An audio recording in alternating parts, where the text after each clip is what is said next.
Hey guys, welcome back to a very special Disney Infinity 3.0 live stream. We've been doing these all week long, and today we are joined by none other than James Arnold Taylor, better known as Obi-Wan. Obi-Wan Kenobi. That's yes. right. That's a name I actually hear a lot. Yeah, no, Obi-Wan Kenobi, Clone Wars, Rebels, and now Disney Infinity. Ooh, look at he's right there. Yeah, you can pick him up. Yeah, I always feel bad picking him up because then he disappears on the screen. Look at the folds and strong here. I've never looked so handsome. Yeah, what do you think of your character? I think he's really cool. I mean, there's something really to the Disney Infinity look that is so specific, but it's awesome. They have just such a uniqueness to them, and it's like how you always wanted the characters to look somehow, so I think it's fantastic. I mean, especially the other ones where you have characters like Han Solo, Luke Skywalker, Darth Vader, that you're not used to seeing in that context. We're used to seeing my Obi-Wan animated. Right, this in is the a Clone different Wars. version of him, but those guys, they're animated in a completely new way because we've never really seen that. Absolutely. So I think it's fantastic.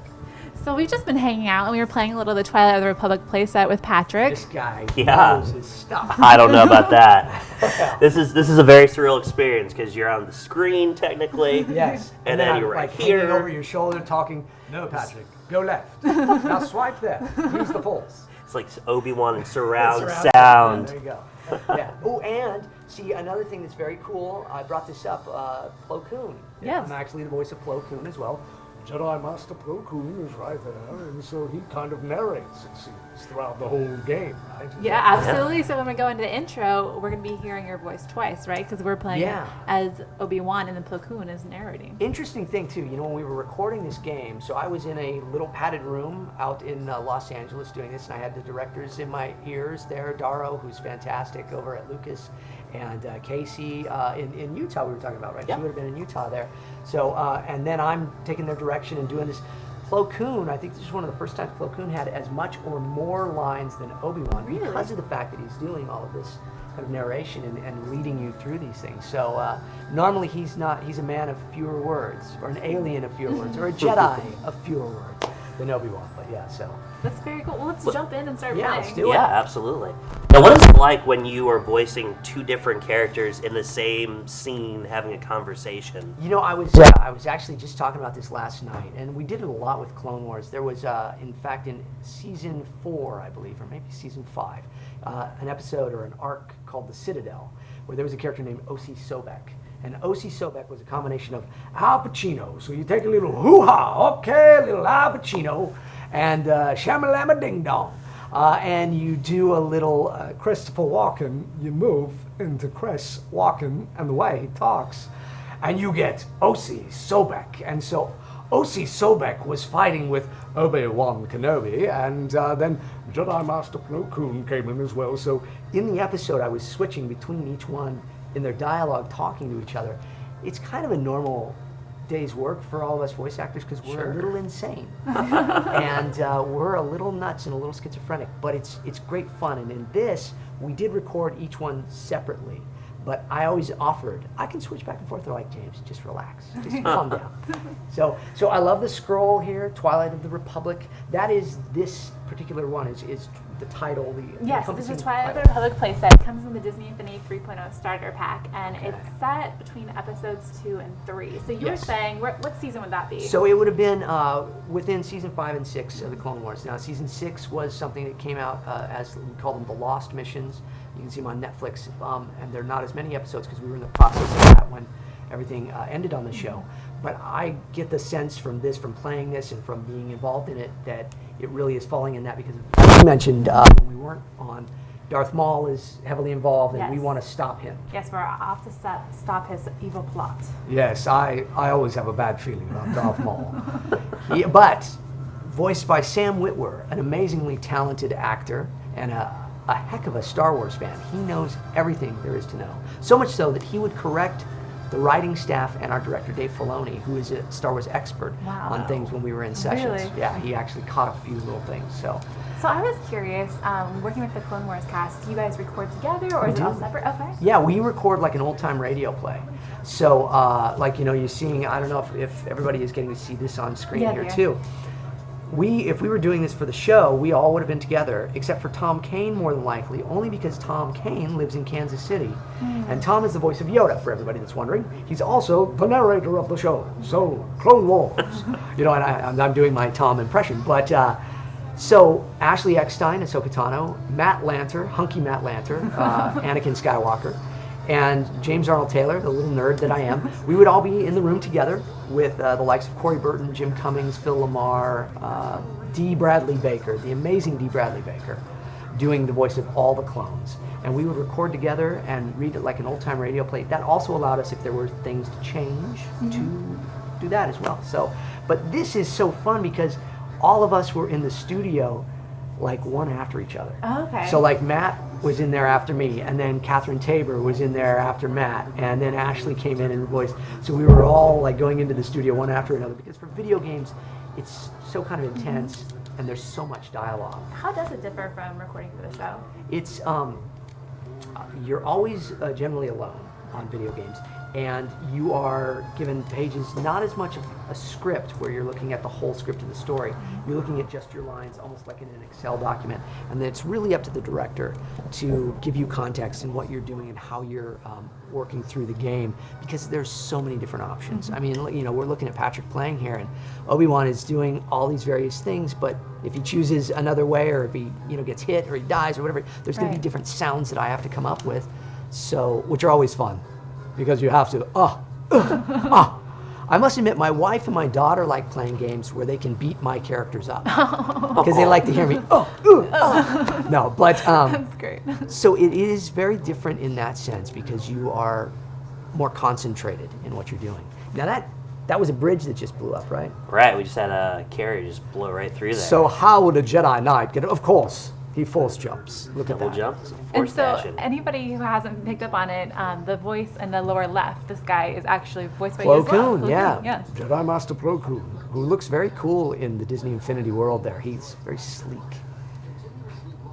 And yeah, look at that. Looks like one of those little bubble things there with the green top. That looked like when you go to a store and they had the grocery store and they had the little candy things. Yes. Is that what that's supposed to be? Yeah. Exactly. It's kind of Okay. like you pop the quarter in. But what's in there, Patrick? Those are green sparks. Those give you health. Okay, There's great. a few of those. Green's health.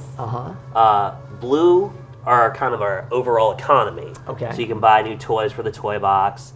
Orange There's one spot. hiding over there. Oh, you Would see one? Yeah, there was one over behind that little box. So, There you go. Where do we see it? it disappeared, or maybe you got it just then. Oh, Oh, look what I made you do. I failed you. Oh. Oh my goodness. Yeah, anytime I talk too much, you guys just make me jump off a cliff, and they'd be like, okay, James, cool it, man. Wow, look at that. Using the Force. Now, those dudes, Grievous, look, I like how I'm reading what Plo Koon is saying. Yeah, Grievous has deployed more troops, yes. Oh, and then there's, okay. So ahead of time, we actually took some questions from Twitter. So I have a Yes, few. let's do it, so yeah. Let's see. Sonic Photo wanted to know, what type of preparation and research did you put in this to become an iconic role, especially being part of the Star Wars canon with Clone Wars? Wow. Well, I studied very hard as a young man by watching Star Wars over and over again. Very studious. Yes. No, when I got the role for Obi-Wan originally, that was 13 years ago. Wow. And it was for the Clone Wars micro series, and it was to match Ewan McGregor's voice very specifically. And so I studied a lot of his voice and the way that he did it. And when he was doing Obi-Wan in the first film, of course, he was even higher because he was younger. And so I was really studying what he was doing and tuning into his voice. And what he was doing was channeling Alec Guinness, who was, these aren't the droids you were looking for. He was really, the forces will give us Jedi's power. So he was really doing a young version of Alec Guinness. So I was doing essentially Ewan McGregor doing Alec Guinness doing Obi-Wan Kenobi. And then it slowly through the years has become my own version of Obi-Wan, thanks to George Lucas and Dave Filoni saying, this is your character, make him your own now. And so the study is really just watching these other actors, learning their mannerisms and the way they talk, but also studying the character of Obi-Wan Kenobi, who I think is really one of the coolest characters in the Star Wars world. I mean, people can say what they want about like him allowing these things to happen But if they didn't, you wouldn't have the movie. So everybody should be thanking Obi-Wan. Yes. But Great. he really is a really cool character, and he's throughout the whole thing in every movie and stuff. And so I just love voicing him. I'm thrilled watching him here. He just looks so cool in the Infinity world. He's very dashing. Yeah, he has a style to him where, you play as Yoda, you kind of pinball off people. Anakin's very aggressive, but there's a finesse to Obi-Wan, which is really great. Yes. Yeah, he is one of those characters that I find that the ladies like Obi-Wan because he's dashing and charming, but the guys like him because he's still a really cool Jedi. And look at that move. I mean, he's just doing the Force. I try that in traffic out here in LA. It never works. I was actually, though, the other day I was driving, and on the freeway there was a car in front of me that said their license plate was Obi-Wan 1 or something. And I was like, look at that. If they only knew who was tailgating them. Right. But, okay, so mission complete. And Patrick, we were talking about this before. It's not necessarily like levels as much as it's still just all part of this world here. It's very kind of open world. So once you kind of get through this first part here, we're gonna kind of do a few more things to kind of figure out what the situation is. And that's your map there telling you where you are and exactly what you need to find. We're gonna figure out kind of why this droid factory has been reactivated. Okay. And then you can kind of planet hop to Coruscant, Naboo, and Tatooine. So. Wow. Very cool. And each planet, I'm dressed the same, but I wouldn't want to be for some of them actually because the weather would be changing. Oh, look at that! There's there Plo he Koon. is. So there's Obi-Wan and Plo Koon, and you could actually talk. Talking to yourself. Yep. Oh yeah. I can sense him. Yes. Yes, I'm right here. It's pretty trippy. It is. Yeah, it's really fun. And I have a stage show I do called Talking to Myself, and it's because as a voice actor, you do spend so much time doing characters that are just talking back and forth to each other. What are some of the other characters that you voiced? So people would know Johnny Test, who's on and really obnoxious and cool, but he's 11 years old, and on that show I'm Johnny. I'm also Dark Vegan, which is kind of a Darth Vader takeoff, but he's a vegan. That's amazing. I will get you, Johnny Test. And Mr. Mittens, Hank Anchorman, and many other characters on that show. There's a little known character named Fred Flintstone. I don't know if anybody's ever heard of Fred Flintstone. Heard of him, Yabba do, Wilma, Bonnie. Been the voice of Fred Flintstone for many years. Let's see, there's a video game called Ratchet and Clank. Yes. And I'm actually Ratchet, and have been Ratchet for about 14 years now. Love being the character Ratchet. We have a new movie coming out soon. Final Fantasy X was a big game out there, and I was Tidus, the main character in that, which is really what brought a lot of attention for me and for my career back in the day, as we say. Let's see, who else? I've been Leonardo the Ninja Turtle. Oh, that's awesome. Oh, I have been, yes, indeed. I have been Huckleberry Hound, Wile E. Coyote, Super Genius, many different characters in the world of Marvel, Spider-Man, Iceman, Human Torch, the Leader, Magneto, Professor Charles Xavier. Let's see, Yondu and Cosmo in the upcoming Guardians of the Galaxy show on Disney Very XD, cool. which I'm very excited about. So Yondu is a blue alien who has a very powerful whistle with an arrow, and whatever he says and does, that arrow will just go all over the place. So he's kind of a Cajun alien. And then Cosmo is a telepathic Russian cosmonaut dog, yes. And so he speaks and reads minds telepathically, yes. So I could read your mind, Patrick, while playing this game. And you are saying Obi-Wan is best, yes. Yes. So those are some Wow. of the characters right now. Voice doubling people. Christopher Walken, as we did earlier, it's crazy. I've done his voice many times before in games and things, Johnny Depp, Captain Jack Sparrow from time to time, or Willy Wonka. Also, Alice in the Mad Hatter in Alice in Wonderland. If celebrities aren't available, I'll fill in and do their voices for them from time to time. I could just listen to you all day. I know, this is Oh, so you're very surreal. kind.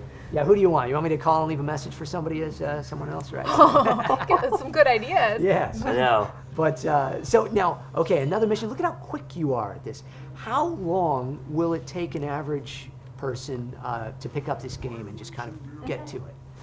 It's pretty you know, intuitive. I mean, I picked it up and played. So it's a pretty kind of pick up. We actually had on the couch here yesterday a little girl. How old would you say she was, She's Chloe? in like third grade. okay. Third grade. So 8, somewhere 8 or 9. Yeah. And exactly. I mean, she picked it up instantly. Yeah, my daughter is 10, and I know she would just do much better than me if she was here right now. So, in fact, she's very envious of me that I'm here and she's not. Aw. Oh, Yeah, that's what I loved about this, and what I love about the Infinity world is that it does seem like every time I've ever tried to play it, I'm not trying to play it, I'm playing it. Right. I'm actually just going forward and doing it. So that's really cool to me, but it's even cooler to be characters that I actually voiced. Yeah, it's very accessible. You know, it's like if you're a gamer with some skill, you can go in and there's special buttons that you can press and do Yeah, combos. you mentioned that. So like they can learn the special attacks, and you still get that Yeah. feel of if you're really into intense, you can kind of speed Yeah. it up and But it's still accessible to somebody who just is going to go in there and button mash.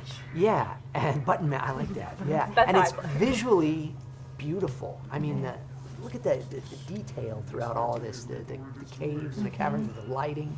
Yeah, that's all our amazing art team in Salt Lake City. they do a great job. That is much different than my old Donkey Kong experience as a You kid. know, it's funny to go back and look at those video games Yeah. 'cause I remember them looking so much better than they do now. Yeah, they look very different now. I mean, look at this. Obi-Wan is awesome. So are there other questions I can Yeah, answer? let's see what else we got for you.